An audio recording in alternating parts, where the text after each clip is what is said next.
CBI is being increasingly asked to delve into a diverse array of criminal cases beyond its role as an anti-corruption investigative agency.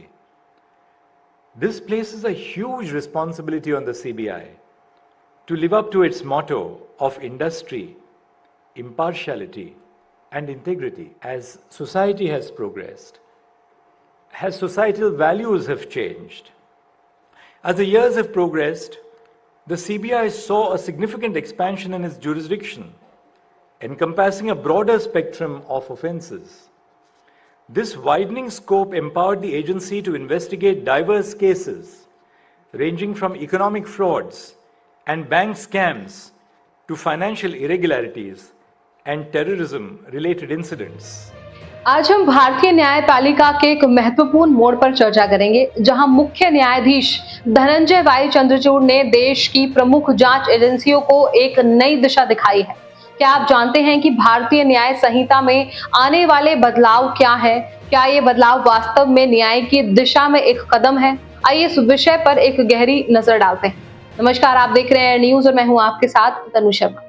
मुख्य न्यायाधीश चंद्रचूड़ ने सोमवार को कहा कि केंद्रीय जांच ब्यूरो सीबीआई जैसी प्रमुख जांच एजेंसियों को उन मामलों पर केंद्रित होना चाहिए जो देश की सुरक्षा, सार्वजनिक व्यवस्था और आर्थिक स्थिति को खतरा पहुंचाते हैं, न कि छोटे मामलों पर। उन्होंने केंद्र द्वारा लाए गए 3 नए आपराधिक कानूनों, भारतीय न्याय संहिता बीएनएस, भारतीय नागरिक सुरक्षा संहिता यानी कि बीएनएसएस और भारतीय साक्ष्य अधिनियम यानी कि बीएसए की प्रशंसा की, जो 1 जुलाई से औपनिवेशिक युग की भारतीय दंड संहिता आईपीसी, आपराधिक प्रक्रिया संहिता सीआरपीसी और भारतीय साक्ष्य अधिनियम की जगह लेंगे। उन्होंने कहा, हमारे लिए यह महत्वपूर्ण है कि हम न केवल न्यायालयों को सुव्यवस्थित करें बल्कि सीबीआई और जांच एजेंसियों की कार्य क्षमता को भी बढ़ाएं। मुझे लगता है कि हमने शायद अपनी जांच एजेंसियों को वर्षों से बहुत कमजोर कर दिया है। इसके बावजूद तेजी से बदलाव हो रहा है। क्या आपको लगता है कि नए कानूनों के साथ जांच एजेंसियों की कार्य क्षमता में सुधार होगा?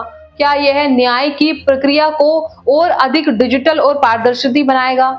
इस नए कानून ढांचे के साथ जांच प्रक्रिया के विभिन्न पहलुओं को डिजिटल बनाने का लक्ष्य है। यह न्याय प्रणाली को आधुनिक बनाने की ओर एक महत्वपूर्ण कदम है। प्रारंभिक प्रथम सूचना रिपोर्ट के पंजीकरण से लेकर निर्णय की अंतिम डिलीवरी तक एक आपराधिक जांच के हर चरण को प्रस्तावित विधान के अंतर्गत डिजिटल रूप से दर्ज किया जाएगा।